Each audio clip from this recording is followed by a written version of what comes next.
Oedipus and the gods. Freud calls Oedipin the complex set up in the unconscious by the aggressiveness of the son against the father, who obstructs love of the mother, and by the sentiment of guilt which ensues. The weight of patriarchal authority compels the son to conform socially and morally. The weight of the interdict bound up with the mother, i.e. with the feminine principle, inhibits love. All that has to do with woman remains impure. This complex of Oedipine sentiments is all the more compelling where the social structure is the more solid, the father's power the more assured, and the God from whom the father has received his authority is the more reverenced.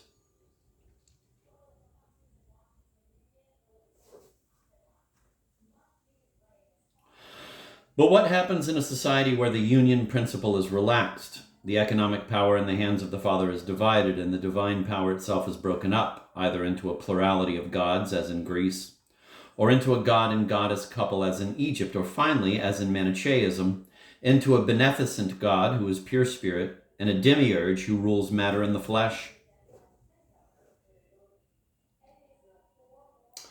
The compulsion which created the Oedipus complex weakens proportionately.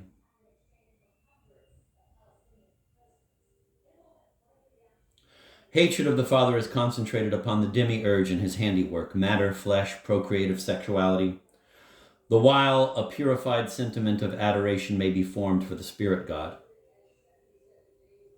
At the same time, love of a woman is partially released. It can be avowed in the form of a worship for the divine archetype of woman, on condition that this mother goddess remains a virgin, and thus escapes from the interdict which is maintained as regards a woman in the flesh. Mystical union with this feminine divinity is then tantamount to participation in the legitimate power of the luminous God, a divinization, or literally a liberating enthusiasm, which unifies a being and consoles it. 3. An illustration. There occurred in France in the 12th century a marked relaxation of the patriarchal and feudal bond.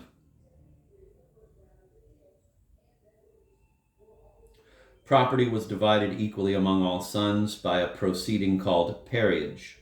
Suzerains lost authority. There was a kind of advanced renaissance of individualism. The country was invaded by a dualist religion. Finally, there was that powerful rise of the cult of love of which I have just recalled the evidences. We are thus confronted with an actualization or epiphany in history of the possibility which we imagined in the subsection above on Oedipus.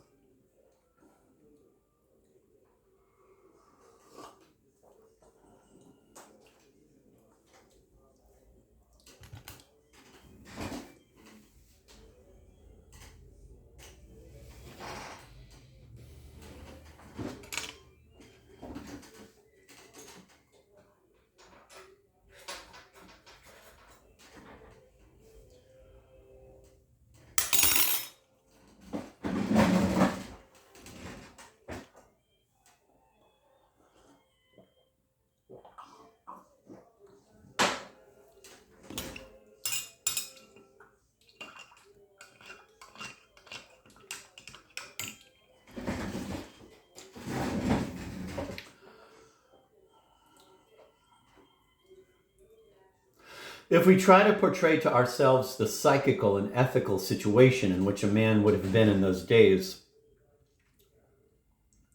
we notice first of all that he was willy-nilly involved in the struggle which deeply divided society, and the powers, families, and even individuals within themselves, the struggle between heresy, which was present everywhere, above the words quoted from Raymond V, Count of Toulouse, page 84,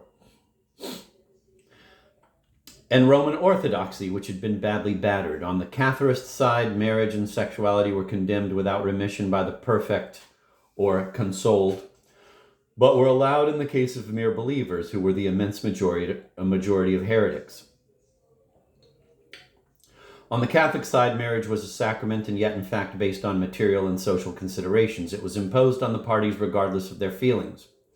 Meanwhile, the relaxation of authority and of the powers allowed, as we have seen, for a fresh possibility of letting woman in, though under cover of an idealization and even of a divinization of the feminine principle.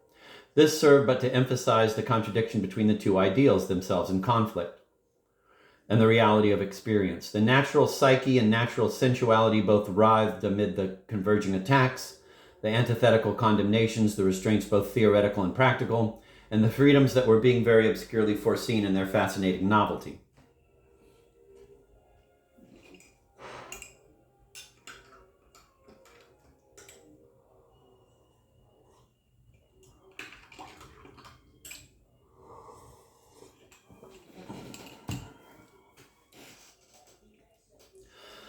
It was at the heart of such an inextricable situation, and as though resulting from the many confusions which that situation was bound to produce, that there appeared Cortesia, a literary religion of chaste love, of idealized woman in her particular piety, joy d'amour, its detailed rites, the rhetoric of the troubadours, its morals of homage and service, its theology and theological disputes.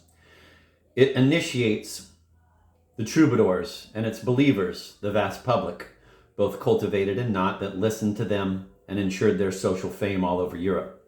Thereupon we behold this religion of ennobling love extolled by the same men who persisted in holding sexuality for, quote, ugly, end of quote, and, quote, low, end of quote. And often the same poet is found to have been both an enthusiastic adorer of the lady whom he extols and exalts, and a scorner of woman whom he disparages. Only recall the lines of Marcabrew or of Rimbaud of Orange quoted above. Curiously enough, the troubadours in whom this dichotomy is to be observed did not complain of it. It looks as though they had found the secret of reconciling the irreconcilable in the course of living. They seem both to reflect and to be overcoming the division of consciousness, in turn productive of a bad conscience, in the vast mass of society divided, as we have seen, not only between flesh and spirit, but also between heresy and orthodoxy, and in the very heart of the heresy between the exigencies of the perfect and the actual life of the believers. Thereupon, let me quote one of the most sensitive modern interpreters of Cortesia, René Nelly. He writes, quote, "Nearly all the ladies of the Carcasses, of the Toulousienne, of the Foy, and of the Albi region were believers, and were aware, although married, that marriage was condemned by their church. Many troubadours were undoubtedly Cathars, or at least were pretty fully aware of the current of ideas that had been in the air for 200 years. In any case, they sang their lays for castle ladies whose bad consciences had to be pacified by song, and who exacted from them less the illusion of a sincere love than a spiritual antipode to marriage, a state into which they had been forced.